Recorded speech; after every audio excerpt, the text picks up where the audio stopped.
Welcome, my friends, to the channel. This is my channel, Oracle Rising, and my name is Robin. So thanks so much for tuning in. I really appreciate you being here. So I really wanted to start some meaningful conversations with people out there in the world. So let me know what you think of the video. Please do remember to like, share, and subscribe. This is a brand new channel, so I do need you guys to support me. So what I wanted to talk about today was how to sort of stick up for a cause without putting negative energy into it. And it might seem like a bit of an oxymoron, but I have 6 points for you to consider.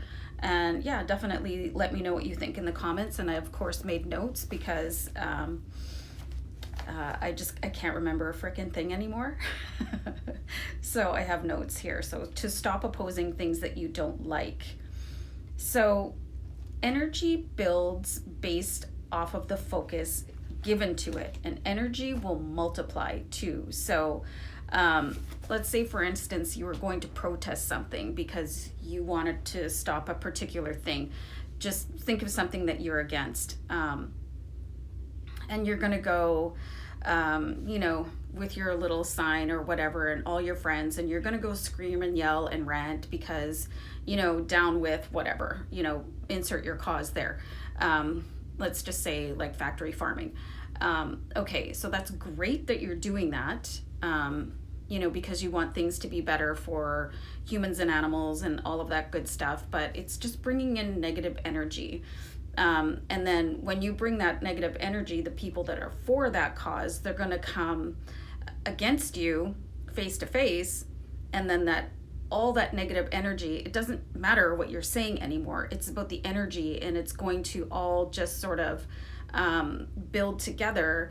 And then that negativity is just going to swirl around that whole issue, and nothing's going to get resolved because people on both sides, they think they're right.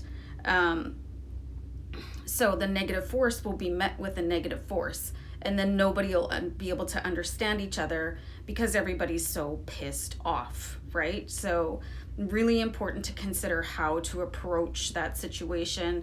It's not always easy to go into something that you want to see an end to it. You think it's infuriating. You just don't understand why people are capable of certain things. All you have to do is look around you and pick a cause, you guys. You don't need me to tell you what's right and wrong. It's all around us. So it's very challenging for people that are trying to put an end to horrifying processes, beliefs, to show up and be positive, to show that love. But just be aware that when you show up in negativity, you will definitely be met with negativity. So the second point I have here is that you will absorb the negative energy of others focused on the thing. Okay, let's use that rally again for an example. There's a certain mob mentality, and that full on happens. You get people, one person can start it off, and then what's that saying? One bad apple can spoil the bunch. And it's really true. You can just look at political rallies and how a protest can just turn ugly. Even when sports teams lose, downtowns have been destroyed because people are angry that their sports team lost. So it really just takes one little flick of flame to ignite the powder keg. And if you're in there, it's really hard not to absorb all that energy. And even if you don't turn out that way, like that other people are being angry, it's still going to affect you. It's going to have a really negative and dampening effect on your aura, and it could take you a while to recover. So positive energy focused on the opposite force will build it up. So if you bring yourself in a positive way, showing love instead of anger, it's going to bring in other loving people to support your cause. Like John Lennon said, all you need is love. And there's such absolute truth to that. You can still show people love even when they're doing atrocious things, because that's all that they know. You really have to consider that, again, and I said this before, everybody thinks they're right, especially if they're brought up to believe a certain thing, a certain way of life, and they don't know any other way. Again, if you bring negativity towards that person, you're probably insulting their entire family or a belief system. And to get people to switch how they think about things, it's not going to take negativity and anger. It's going to take love. And then you'll build a positive groundswell around you to get people to support you. It's like, a lot of animal rescues, they use love as their technique to get people to support them. They highlight animals that need your help, and and they don't tolerate negative comments for the most part, like what I see where I am locally. And they just really get people to support them, and people send in their donations, and they really don't focus on the abusers, or they'll say maybe how sick an animal is, or they might need help with injuries, but they'll just remove negative comments off of the post if it's on social media. And that's how they approach the situation. So I think that's a really honorable and enviable way of approaching things, is to show love and understand that people will only do as best as they know how.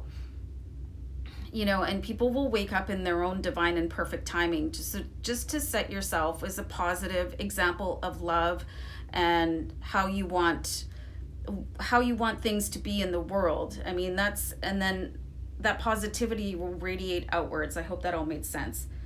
So let's look at number 4. Negative energy is exhausting. I'm sure if you've ever had a little temper tantrum of your own, and guilty over here, I'm a much different person now than I was, like, let's say 10 years ago. I mean, it just sucks the life out of you. And if you've had an argument with somebody, I mean, when it's done, like, all your energy is spent and you just have to go recover, and that happens to everybody. You're just done and exhausted, and maybe you might feel a little bit ashamed afterwards, or just like, what was that? Like, and I just need to go lie down and cry, it's really not good for you. And it can be embarrassing. Like, this is one of my favorite examples of negative energy, driving in traffic, and, things happen. Like, I think I was going too slow or something, and somebody behind me was honking like crazy and shaking their fist, and I'm like, what are you doing? I'm going slow for a reason, right? So, because my dog was in the back seat, and it was really icy and bumpy, so I could see her head bouncing around in the back seat in the rearview mirror. So I wanted to go slow so she wouldn't bop her head on the ceiling, and then some lunatic drives up behind me, and he's like just going crazy. I'm like, I don't know where you're going, that's so important, but I don't really care. So I just kept it cool and kept my speed. I didn't indulge this guy. And like, how did he feel after that? Self-righteous or whatever, but I'm sure he was drained. But anyway, so there's evidence, this is the 5th point, that negative energy can cause illness. So I really want to encourage people to do some research on this. There's people that believe that prayer can heal. So when people say that they're sending prayers to a negative situation, it's not just a bunch of crap. Prayers can really help lift the positive energy and get your chi moving, your life cycle energy. There's people that do energy healing, which I'm a huge believer in, and that you can heal yourself through positive energy. So because I'm not a medical professional or an energy healer, I really want you to look into how negative energy can cause illness and how positive energy can heal you.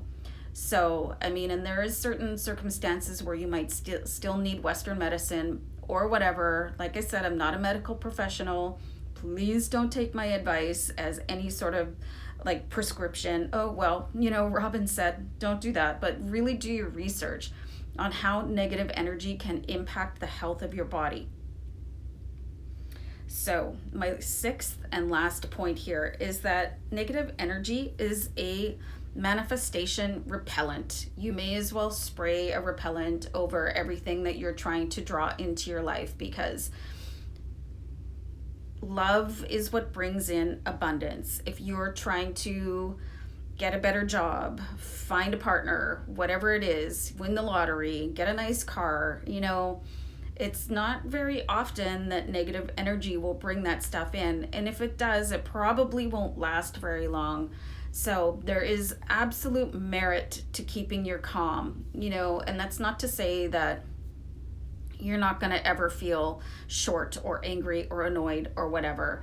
It's how you manage that and nip it in the bud and continue on about your day. Like, festering is an option. You can go ahead and sit there all you want, but is that really what you want to be feeling? And again, that's going to magnetize itself to other people and draw those kind of people into you. So it's a really interesting study, you guys, to look at how you carry your energy and how you want to meet things in the world, and realize that negativity doesn't really solve anything long term. So I hope this was an interesting video for you. I hope it gave you some reason to think about maybe how you're feeling about things and the importance of positive energy. And I look forward to your comments, you guys, and I hope you guys have an amazing day ahead. Take care. Bye.